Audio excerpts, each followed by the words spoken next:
기억력이 좋으신 분들은 저거 지난번 사경회 때 본문이었는데 아마 그렇게 기억이 나실 겁니다. 그 사경회 때 드렸던 말씀을 제가 조금 더 붙들고 여러분들하고 그 말씀을 붙들고 기도하려고, 오늘 기도하는 날이잖아요. 오늘 우리 수요일은 기도하는 날이니까 우리 수요일은 특별히 공동체를 위해서, 우리 교회를 위해서 기도하는 날이니까 이 말씀을 붙들고 여러분과 함께 기도하려고 이 말씀을 한 번 더 같이 읽었습니다. 여러분, 이 말씀은 주님께서 우리 교회에게 주신 최고의 선물이라고 저는 믿습니다. 우리 주님께서 교회에 주신 최고의 선물이 뭐냐? 14절에 보니까 내가 아버지의 말씀을 그들에게 주었사오매 그랬습니다. 그렇습니다. 예수님께서 우리에게 아버지 하나님의 말씀을 주셨을 뿐만 아니라 사실은 예수님 자신이 말씀으로 이 땅에 오신 분이시죠. 주님이 말씀이십니다. 로고스이신 주님. 그러니까 여러분, 하나님의 말씀이 육신이 되어 우리 가운데 오셨으니까 우리는 예수님의 인격을 통해서, 예수님의 존재를 통해서, 예수님의 삶을 통해서 하나님이 어떤 분이신지를 살아있는 하나님의 말씀의 인격을 통해서, 그의 삶을 통해서 분명하게 확인할 수 있습니다. 그러니까 여러분, 예수님께서 우리에게 오신 최고의 선물이시라면 그 최고의 선물은 분명히 하나님의 말씀이고, 그 말씀으로 우리 가운데 역사하는 것을 여러분 믿으시기 바랍니다. 그 말씀으로 이 땅에 오신 예수님께서 그의 제자들을 위한 그의 소원을 기도로 말씀하신 것이 요한복음 17장의 내용이죠. 제가 그래서 여러 번 말씀드렸어요. 예수님의 대제사장적 기도의 내용이라고. 예수님께서 제사장으로서 그의 제자들을 위하여 중보의 기도를 아버지께 직접 드리신 것이 바로 요한복음 17장의 내용인데, 자, 그 내용 가운데서 주님이 무엇보다도 바라시는 것은 그가 우리에게 말씀으로 오셨고 그가 우리에게 말씀을 주셨기에 우리가 말씀으로 사는 것입니다. 주님이 우리에게 바라시는 것은 우리가 말씀의 공동체로 바로 서고 우리가 그 말씀을 따라 거룩해지고 말씀대로 세상과 구별되고 말씀대로 우리가 변화되는 거죠. 자, 먼저 주님의 기도의 내용을 우리가 한 번 더 살펴보겠습니다. 첫 번째, 주님께서 우리를 위해서 기도하신 내용은 우리가 악으로부터 보존되어야 한다는 내용입니다. 자, 여러분 다 아시지요? 세상은 악으로 가득 차 있습니다. 세상이 얼마나 어두운지 모릅니다. 막연하게 이 세상만 어두운 것이 아니라 우리가 살고 있는 이 땅이 너무너무 악하고 어둡습니다. 여러분, 특별히 이 수요일 날은 우리가 구체적인 기도 제목을 놓고 하나씩 기도하는 시간이니까 제가 말씀드리는데, 제가 주일 예배 때는 차마 우리 성도들 시험 들고 괜히 두려워하실까 봐 말하기 꺼려지는 내용이 있어요. 그게 뭐냐면 이 지역을 위한 기도의 내용입니다. 우리 교회가 세워져 있는 이 동네, 이 지역이 상당히 어렵습니다. 제가 최근에 우리 교회 길 건너편 바로 범일동 요 지역을 관할하고 계시는 자성대 파출소, 자성대 파출소의 경감님, 파출소장님이시죠. 경감님하고 만나서 교제할 일이 있었어요. 얼마 전에 우리 교회 그 추수감사절 날 자성대 파출소에 이렇게 과일 갖다 주니까 우리 그 경감님이, 소장님이 그걸 받으시고는 저에게 연락 왔어요. 목사님, 성동교회에서 과일을 보내줘서 너무너무 감사하고 좋았습니다. 그렇게 제가 연락을 받았는데 아주 신앙이 좋은 장로님이십니다. 그 장로님께서 이 지역 관할 파출소를 담당하시니까 너무너무 잘 아시잖아요. 이 지역이 굉장히 지금 어렵습니다. 얼마나 어렵냐면 이 이야기를 제가 좀 말씀을 드리기가 조금 마음이 편하지 않은데, 이 지역에 마약과 연관된 조직들이 굉장히 많이 활동하고 있습니다. 조직폭력배들 아시죠? 조직폭력배들. 근데 그냥 조직폭력배들이 아니고 마약과 연관된 조직폭력배들이 굉장히 많습니다. 또 이 지역에서 제일 많이 늘어나는 업종이 뭔지 아십니까, 여러분? 게이클럽. 게이클럽. 우리 눈엔 안 보이죠? 예. 이 주변에 그냥 단순한 유흥업소가 아니고 게이클럽들이 가게들이 하나 문 닫으면 그 가게가 게이클럽으로 바뀐답니다. 예. 굉장히 어려운 상황들입니다. 재개발이 늦춰지는 지역에서는 치안 문제가 더 심각하게 대두됩니다. 예. 인구는 떠나고 상권은 죽고, 그리고 그곳에서는 거주하기 힘든 지역에서 치안 문제가 발생하게 되고, 그래서 파출소 인력만 가지고 이 지역의 전역의 치안을 다 감당할 수 없을 정도의 어려운 상황들이 벌어지고 있습니다. 실제로 작년에는 여러분 아시죠? 동천에서 시신이 하나가 떠올랐는데 아주 젊은 사람이었어요. 우리 교회 CCTV에 잡혔습니다. 근데 그 몸에는 마약 주사 자국이 쫙 나 있는 그런 시신이었습니다. 우리 교회가 일찌감치 이 성탄 불빛을 밝혔습니다. 성탄 불빛을 밝히고는 저녁이 됐는데 제가 얼마나 마음이 감사하고 좋은지요. 왜냐하면 이 동네는 저녁만 되면 교회 불빛마저 없으면 전부 다 모텔들, 유흥업소들, 동천가에 그 모텔들 불빛만 그냥 번쩍번쩍거립니다. 이곳에서 우리 자녀들, 젊은이들이 자랍니다. 부산의 원도심 문제가 심각합니다.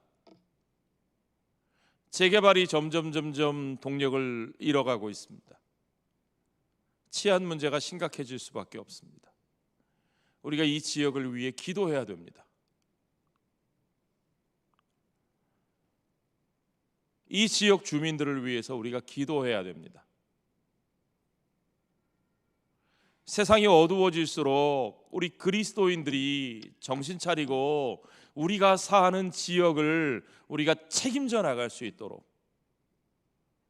우리가 기도해야 됩니다. 이 지역을 위해 기도해야 되고, 부산을 위해 기도해야 되고, 우리 조국을 위해 기도해야 됩니다. 여러분 언론에서 들어 아시죠? 우리나라가 이제 전혀 마약 청정국이 아닙니다. 마약이 어느 정도 보편화되어 있느냐? 뭐 옛날처럼 무슨 뭐 연예인들 마약 복용 뭐 이런 거 가끔씩 지금도 그런 일들이 터지는데 그거 전혀 신기한 일이 아닙니다. 오히려 요즘은 일상 속에서 무슨 다이어트 약을 먹는다고 병원에 다니면서 다이어트 약을 받았는데 마약인 경우들, 심지어는 공부하는 아이들, 입시생들이 공부 잘하는 약 처방받았다고 병원에서 처방을 받았는데 그게 마약인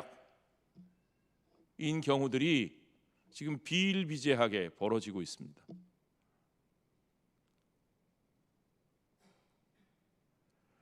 우리가 정말 뭐가 중요한지 정신 차리고 우리와 우리 자녀들과 우리가 사는 이웃들을 지켜나가야 됩니다. 그러기 위해서 가장 중요한 건 우리들이 이 세상 속에서 우리의 정체성을 분명히 확인하고 우리가 해야 될 역할들을 우리가 해 나가는 거죠. 그래서 주님은 분명하게 기도하십니다. 15절에 보니까 내가 비옵는 것은 그들을 세상에서 데려가시기를 위함이 아니요 다만 악에 빠지지 않게 보전하기를 위함이니이다. 주님은 그의 자녀들, 그의 제자들, 그의 백성들을 그저 이 땅에서 예수 믿게 해서 천국으로 데려가려고 선택하신 게 아닙니다. 우리만 예수 믿고 천국 가면 그러면 되는 게 아닙니다. 주님이 우리를 이 땅에서 살게 하셨을 때, 저와 여러분을 이 부산 땅에서 뿌리 내리고 살게 하셨을 때, 우리를 통해서 하나님 나라의 백성인 우리를 통해서 이 땅에서 주님이 원하시는 일들이 있으신 것을 여러분 분명히 아시기 바랍니다. 우리가 그 일을 감당하려면 먼저 우리가 우리의 정체성을 분명히 하고 우리가 세상과 구별되게 말씀으로 보존되는, 우리가 악으로부터 보존되는 삶을 살아야 할 줄로 믿습니다. 그냥 남들과 똑같은 목표를 가지고, 세상 사람들과 똑같은 목표를 가지고 그냥 돈 잘 벌고, 그냥 애들 좋은 학교 보내고, 그냥 어디 뭐 집이라도 널찍한 거 사고 투자 잘해서 수익 남기고, 그게 우리 인생의 목적이 되면요, 우리가 이 땅에서 그들과 똑같은 목적으로 살면 우리도 그들과 똑같은 존재가 될 수밖에 없습니다.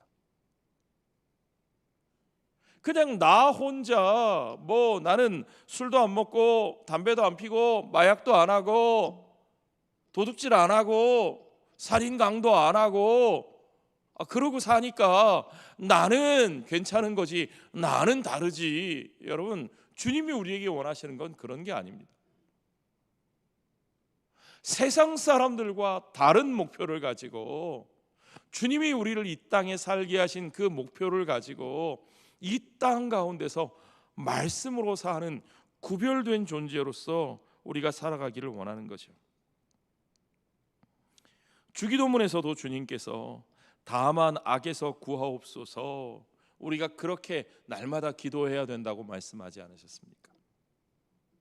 세상이 흘러가는 대로 세상 사람들이 사는 목적과 똑같이 세상의 방식 그대로 그냥 휩쓸려서 살아가는 것, 그건요 여러분, 세상이 악한 대로 휩쓸려가는 그 흐름에 우리도 그냥 일조하는 거예요. 일조.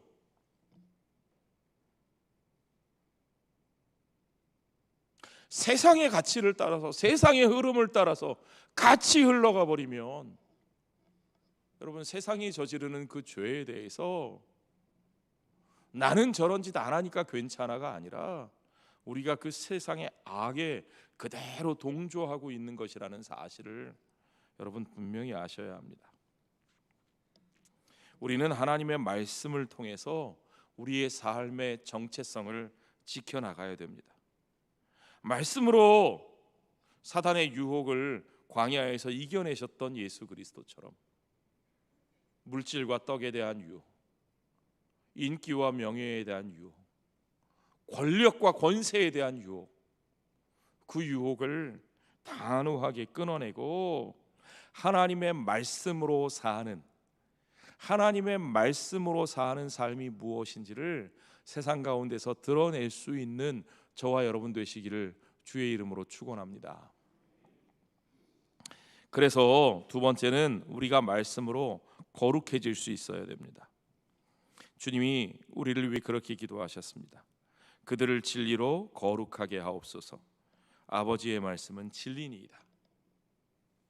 우리가 거룩해질 수 있는 방법은 오직 하나님의 말씀을 통해서 올바른 가치관을 가지고 분별하는 것밖에 없습니다.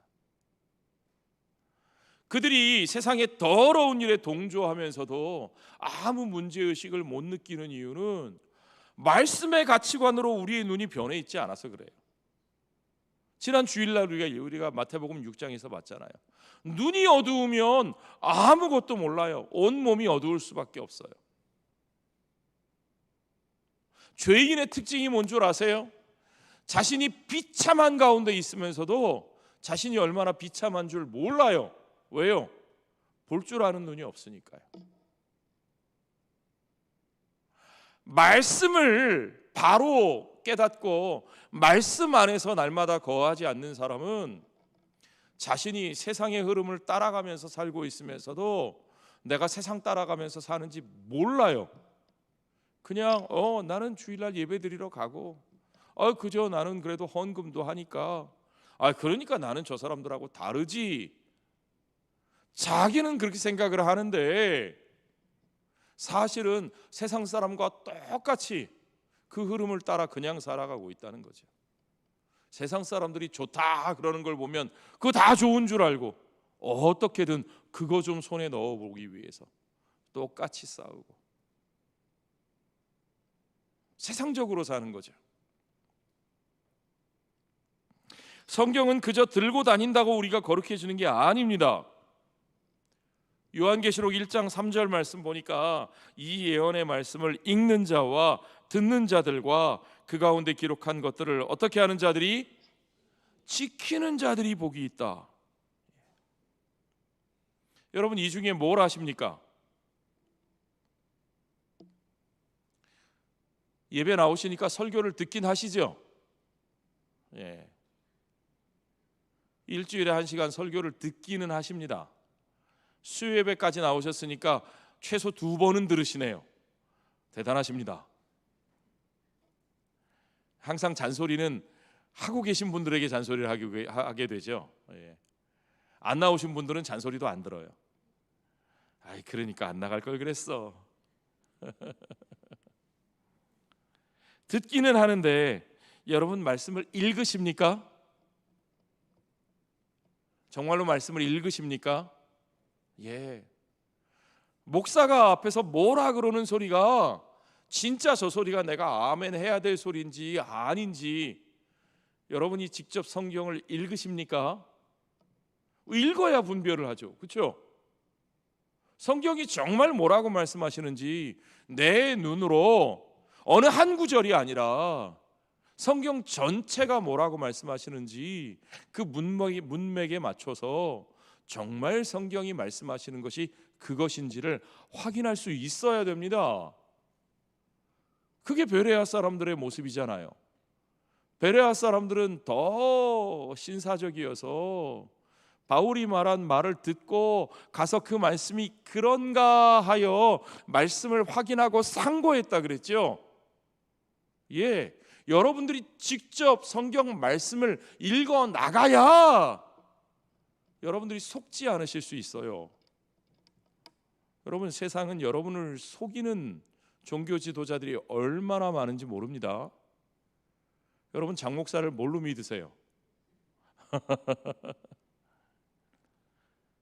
총신 나왔으니까 믿으세요?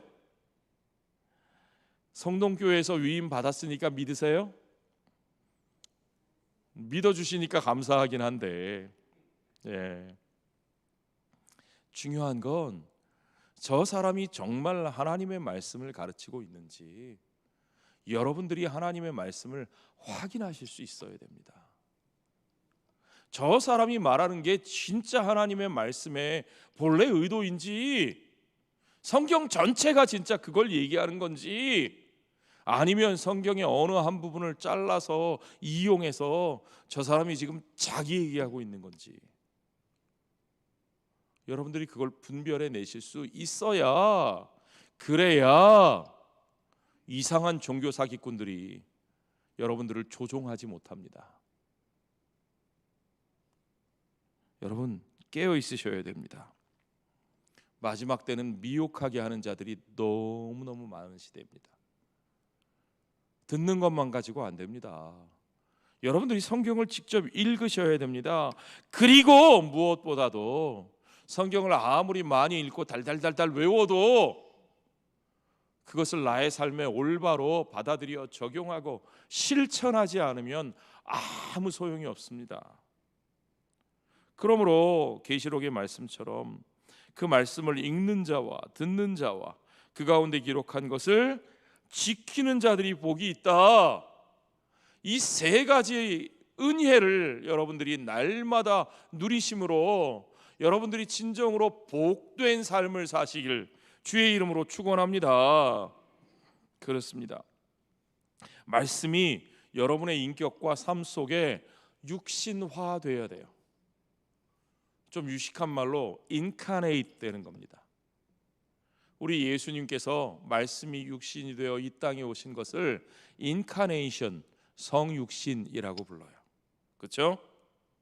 마찬가지로 하나님의 말씀이 여러분 안에서 인카네이트 돼서 화육돼서 여러분의 육신 속에, 여러분의 삶 속에, 여러분의 생활 속에 그 말씀이 적용되어 살아 움직여야 되는 것을 여러분 믿으시기 바랍니다. 그렇습니다.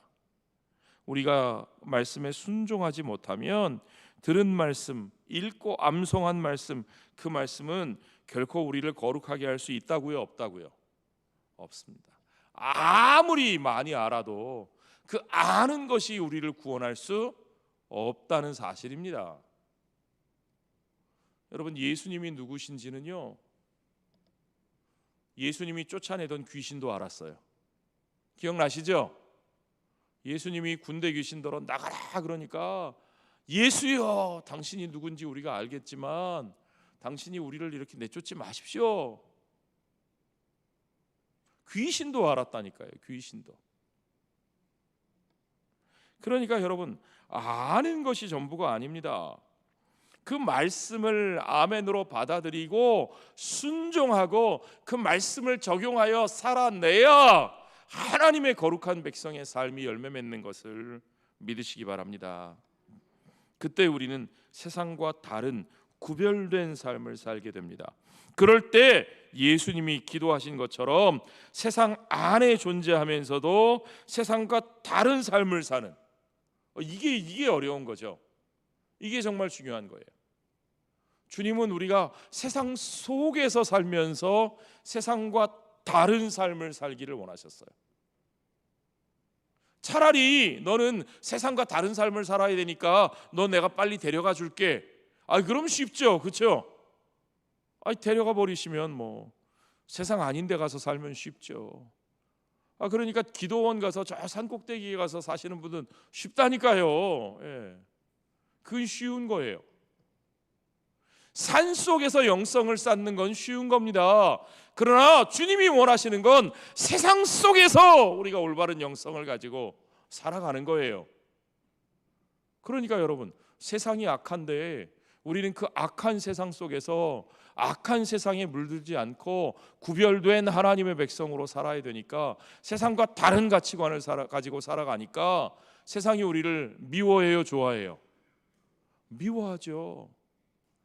세상이 우리를 미워하는 게 어떻게 보면 당연한 겁니다. 여러분, 세상에서 환영받을 생각하지 마세요. 세상에서 그냥 무던하게 살려고 하지 마세요. 예수님이 뭐라고 말씀하셨어요? 그렇게 세상에서 환영받고 뭐든지 환영받고 인정받고 무던하게 모나지 않게 살면 거짓 선지자들이 똑같이 그런 대접을 받았다 그랬어요. 예수님의 제자답게 살고 하나님 나라의 가치관을 따라 살면 세상이 우리를 미워할 수밖에 없어요. 요즘 애들 말로 재수 없어 할 수밖에 없어요. 예, 그게 당연한 거예요. 그걸 피하시면 안 돼요. 예. 그래서 마태복음 20장에도 그렇고 뭐 마가복음에도 그렇고 누가복음에서도 여러 번 예수님이 쓰신 표현이 있는데 너희 중에는 그렇지 않아야 하나니, 예수님이 그런 표현을 잘 쓰셨어요. 이게 무슨 말이냐? 세상 사람들이 당연하다고 생각하는 거예요. 그게 뭐냐면 내가 높으니까 너는 나를 섬겨, 그런 원리야. 내가 목사니까, 이게 말이 되나? 말을 꺼내놓고도 말이 안 되는 것 같네요. 목사가 집사보다 높은 건가요? 저 잘 모르겠어요. 그렇게 비유를 하려고 하니까 안 되겠네요. 많은 사람들이 하여튼 그렇게 생각해요. 저는 동의하지 않는데 많은 사람들이 그렇게 생각하니까, 내가 목사니까 당신은 집사니까, 그러니까 당신이 나를 섬겨야 돼, 뭐 이렇게 생각하는 거예요. 세상은 당연한 거죠. 당연한 거죠. 세상은 내가 왕이고 네가 신하니까 네가 나에게 쩔쩔매고 내 마음대로 하고 네가 나를 섬기는 게 당연한 거야. 내가 어른이니까 네가 아이니까 나를 섬겨. 세상은 그렇다는 거죠. 그러나 주님이 말씀하셨어요. 제자들 중에서도 그거 갖고 싸우는 거예요. 내가 더 크다, 내가 먼저 제자가 됐다, 뭐 어떻다 그러고 싸우니까, 그러니까 네가 섬겨 나를. 제자들끼리 그러고 있으니까 예수님께서 그 제자들에게 말씀하시는 거예요. 그래, 세상에선 그래, 세상은 다 그렇게 말하지. 그러나 너희 중에는 그렇지 않아야 하나니, 너희 중에 누구든지 크고자 하는 자는 너희를 어떤 자가 되어? 섬기는 자가 되고. 오히려 너희 중에 높은 자, 큰 자가 있다면 그는 낮은 자, 작은 자를 어떻게 해야 된다고요? 섬겨야 된다고요. 세상과 다른 원리, 하나님 나라의 원리예요. 그게 하나님 나라의 원리예요. 세상의 기준과 반대되는, 거꾸로. 제가 늘 말씀드리죠. upside down, downside up. 하나님 나라, 세상과는 다른 대안적 공동체.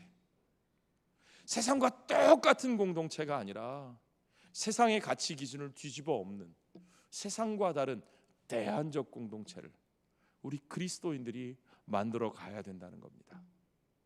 어디서부터요? 우리 교회부터 그래야 될 거 아니에요. 교회부터.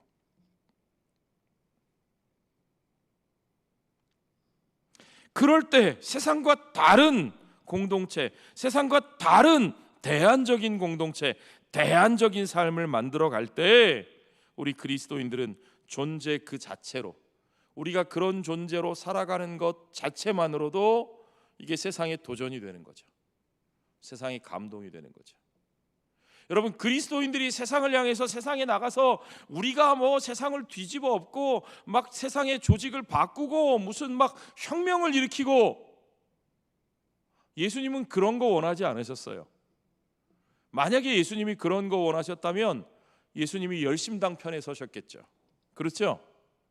열심당과 함께 막 세상을 뒤집고 막 무력혁명을 일으키고 뭐라도 하셨을지도 몰라요. 예수님 그런 거 안 하셨어요. 예수님은 뭐라고 말씀하셨느냐? 너희가 세상의 빛이라, 너희가 세상의 소금이라. 우리들의 존재 자체가, 우리가 그 세상에 있다는 것 자체가 세상의 대안적인 삶으로, 대안적인 존재로 세상에 비춰지는 거예요. 너희가 빛이 되라 그러지 않으셨고, 너희가 빛이라 그러셨어요. 너희가 소금이라. 우리가 소금이니까 우리가 우리의 정체성대로 살면, 존재하고 있으면 그 자체가 맛을 내는 거예요. 소금이 그릇에 들어가 있으면 그 자체로 맛을 내는 거예요. 그 있는 것만으로도 맛이 나는 거예요. 썩음을 막는 거예요. 그게 우리의 존재가 세상을 향해서 도전과 감동을 주는 겁니다. 그게 우리가 말씀으로 산다는 뜻이에요. 여러분, 우리는 그 말씀 앞에서 어떻게 살아가고 있습니까?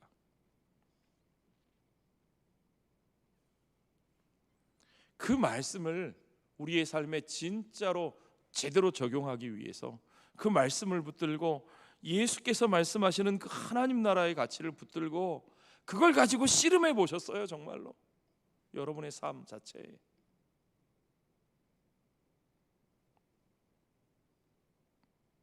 마지막으로 예수님이 기도하고 계신 것은 우리 안에 있는 말씀으로 또다시 예수 믿는 사람들이 있어야 한다는 겁니다. 우리를 변화시킨 그 말씀을 통해서 또 다른 사람들이 변화되는 역사. 자, 여러분, 이게 중요합니다. 말씀으로 변화된 사람들은 그 말씀을 나누지 않을 수 없죠. 그런데 우리가 말씀을 나누는데요, 이게 박영호 목사님도 지난번에 사경회 때 얘기하셨죠. 우리가 그들에게 성경 말씀을 가르치고 성경 말씀을 우리가 이렇게 해서 당신들이 이렇게 사세요라고 가르친다고 그들이 그 말씀을 듣고 와, 정말 그 말씀이 진리구나, 그래서 마음을 열고 자기들이 그렇게 사는 길로 나올 수 있을까요? 그런 일은 잘 일어나지 않아요. 말로 그들을 설득해서 그들이 변화되고 예수 믿어서 그들이 우리처럼 된다, 뭐 성령이 역사하시면 되지만 잘 일어나지 않습니다. 중요한 건 뭐냐 하면 우리가 배운 말씀대로 살아낼 때 그 삶을 통해서 그들이 말씀을 배우게 되는 거예요. 무슨 말인지 아시겠습니까? 자, 그런 얘기가 있어요. 우리는 말씀을 읽지만 저들은 우리를 읽는다. 무슨 말인지 아시겠어요? 예. 우리는 말씀을 읽고 말씀을 통해서 우리의 삶이 변화돼요. 우리가 읽고 배운 말씀을 가서 그들에게 가르친다고 그들이 마음이 열리고 그러면 좋겠는데, 그 말씀을 귀에 담아 듣고 말씀에 따라 나와서 변화되면 좋겠는데 그런 일이 잘 안 일어나요. 근데 그들을 변화시키는 일이 어떤 때 일어나느냐? 그 말씀을 따라 우리의 삶이 변화된 것을 그들이 볼 때, 그들이 그것을 통해서 우리가 읽고 듣는 말씀이 진리인 줄을 알고 그들도 그 말씀을 듣기 위해 이 자리에 나올 수 있게 된다는 겁니다. 다시 한번 말씀드리죠. 우리는 말씀을 읽지만 세상은 누구를 읽어요? 우리를 읽어요. 그러니까 우리는 목청 높여 하나님의 말씀을 저들에게 믿으라고 외치는 것도 중요하지만 우리가 외치는 그 말씀을 우리의 삶에 받아 우리의 삶이 변화되는 게 더 중요합니다. 그게 전도의 지름길이에요. 그래야 그들이 이 말씀이 진리인 줄 알고 이 말씀의 능력을 알고 이 말씀 앞으로 나와 그들의 마음이 열리고 그들의 귀가 열리는 것을 여러분 믿으시기 바랍니다.